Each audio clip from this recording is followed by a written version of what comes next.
Good day everyone. In this video, I will going to show and explain to you the activity 2 code. So let's begin. Now, first is we need to start debugging by just simply clicking the F5. Then it shows the panel that registers no data available. Um, in this, you will need to type the reg alt5 debug. Then break all, just simply clicking the control F5 to show the register datas.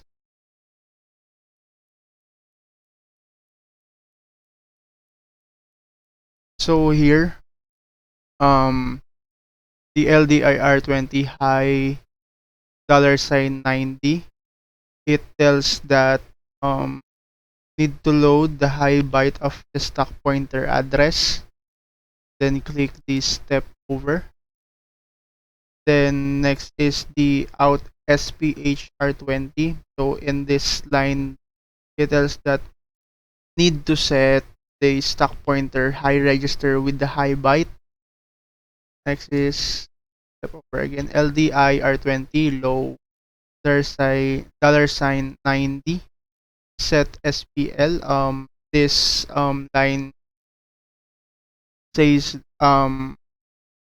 this line is you need to load the low byte of the stack pointer address. Then step over. So next is out SPLR20. In this line, you need to set the stack pointer low register with the low byte. Then step over again. Next, LDR16.1. So in this line, you need to load immediately value 1 into R16. Step over. Again, R16 turns to 0x01. Then next is the STS $98 R16. This tells that you need to store R16 into memory location of 98 or $98. Then next is LDI R16 2. This tells that you need to load immediately value 2 into R16. R16 turns into equal to 0x02. Then next is return. Next is the STS $99 R16. Overturn. This tells that store R16 into memory location of $99. Next is LDI R16.3. So this tells that load immediately value 3 into R16. Over. Then R16 is equal to 0x03. The next is STS $9A R16. This tells that stores R16 into memory location of $9A. Next is LDI R16 4. This line tells that you need to load immediately value 4 into R16. R16 change and the value turns to 0x04. Next is the STS $9B R16. This tells that you need to store R16 into memory location $9B. Next is LDR R16.5. Tells that load immediate value 5 into R16. R16 value change into 0x05. Next is STS $9C R16. This tells to store R16 into memory location $9C. Next is LDI R16 6.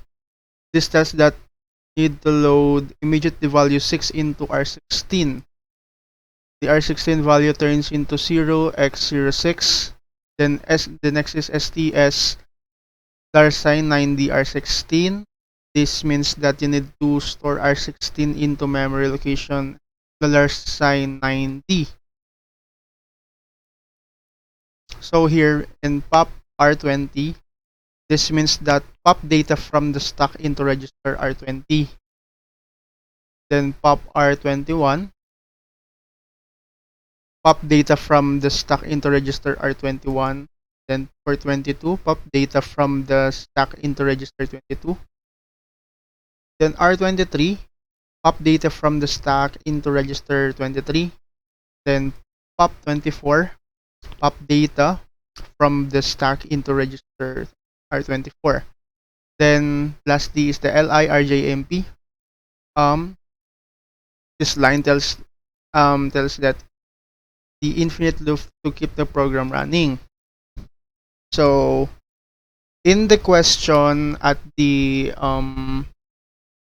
at the activity file, for question number 1, upon reset, what is the question? Upon the reset, what is the value in the SP register? Answer is, upon reset, the value in SP or stack pointer register would be $90. This because we set SP to $90 in the program. For number 2, upon pushing data onto the stack, the SP register blank, decrement or incremented.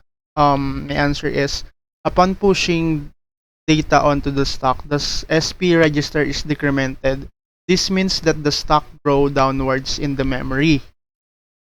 For number 3, upon popping data from the stack, the SP register is blank, decrement or incremented. My answer is, upon popping data, the stack, the SP register is incremented. This means the stack shrinks upon upwards in memory. For number 4, the question is, can you change the value of SP register? If yes, explain why you would want to do that. So the answer is yes. You can change the value of the SP register. However, it's generally not recommended to manipulate the SP register directly unless you have the specific reason to do so. Changing the SP register can affect the behavior of the stack and could lead to an unexpected result or the program errors. It's typically managed automatically by processor during the subroutine calls and returns. Oh, that's all for this video. Thank you.